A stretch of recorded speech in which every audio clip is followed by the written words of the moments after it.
তো এবার চলে এসেছি শপিংয়ের গিফটগুলো দেবো। তো চলো বাড়িতে চলে তো এসেছি, এর আগের পার্টে তোমরা দেখেই নিয়েছো। আর আমি কার সাথে কী কথা বলছিলাম এই মুহূর্তে মনে পড়ছে না, তবে আমি ব্যাগ থেকে বের করে ফেললাম। এই যেহেতু শার্টগুলো আমি কিনেছিলাম সবার একরকমই, তো সেই কারণে বাবার সাইজটা আমি বুঝতে পারছিলাম না, বড়ের থেকে জিজ্ঞাসা করে তারপরে দিলাম। এখন বেজে গেছে অনেকটাই রাত, তো ও অফিস থেকে আসার পর গিফটগুলো দিয়ে দিলাম, তারপর আমরা বাড়ি আসবো। তো এই যে এবার দিদির জামাটা বার করেছি, দিদি তো খুব খুশি। দিদি যে কোনো জিনিস পেলেই খুব খুশি হয়, সে ছোটো হোক বা বড় হোক।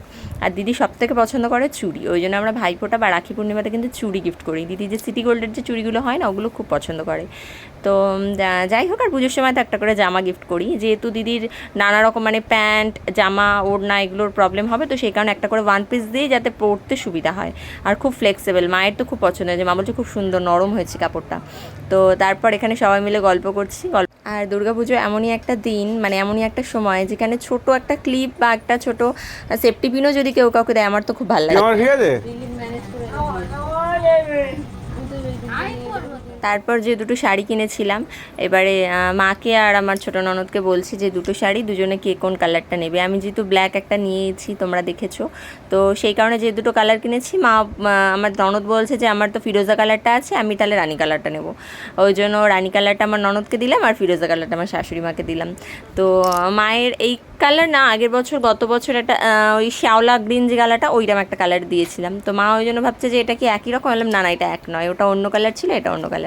তো আমার ননদের তো খুব পছন্দ হয়েছে, শাড়িটাও দেখাচ্ছে, বলছে খুব সুন্দর, একদম হালকা, খুব লাইট ওজনের হয়েছে, খুব সুন্দর লাগছে আমার শাড়িটা, ওর খুব পছন্দ হয়েছে। আর মা ওটাই বলছে এটা আগের বছর ওই শাড়িটা নয়। তো তারপর চলে এসছে আমার গিফট। আমাকে মা প্রত্যেক বছর শাড়িই দেয়, আর এবছরে দিয়েছে একটা কোয়ার্ড সেট, যেটা আমার খুবই পছন্দ হয়েছে। আমার কোয়ার্ড সেট একটাও নেই, এবছরে আমি ভেবেছিলাম দুটো তিনটে কোয়ার্ড সেট কিনে নেব, যেহেতু এখন ওটা খুব ট্রেন্ডে চলছে। এই যে কোয়ার্ড সেটটা খুব সুন্দর হয়েছে, সেম আমারও একটা নিয়েছে আর আমার ননদের জন্য আমার শাশুড়ি মা একটা নিয়েছে। তো তারপর আরও একটা গিফট আছে, দেখো।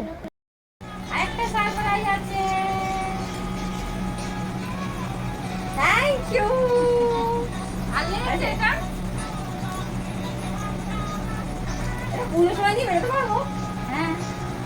টেনে নিয়ে বেরিয়ে যাবে। হ্যাঁ টেনে নিয়ে বেরিয়ে যাবে, কিছু মূল্যবান রাখা যাবে না, কিছু আগে না শো করে দেখো। হ্যাঁ কিছু মূল্যবান রাখা যাবে না, দেবো নিয়ে বেরিয়ে হাতে রয়ে গেছে।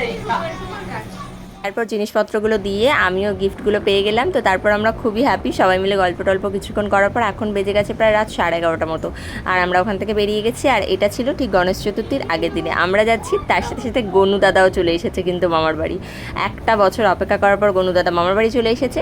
এখন 11 দিন থাকার পর গনু দাদা আবার গিয়ে মায়ের সাথে আসবে কিছুদিন পর। খুব মজা জানো তো, এই রাস্তাটা দিয়ে যাওয়ার সময় দুর্গাপুজোর সময় যা মজা হয়, চারিদিকে গান বাজে, চারিদিকে লাইট, দারুণ লাগে। মানে রাত 12টা 1টা 2টোর সময়তে গেলেও মনে হয় না যে এটা এত রাতে যাচ্ছি। তো চলো ভিডিওগুলো কেমন লাগলো অবশ্যই জানিও, ইউটিউব থেকে দেখলে একটু সাবস্ক্রাইব করে দিও, ফেসবুক থেকে একটু ফলো করে দিও। তো চলো।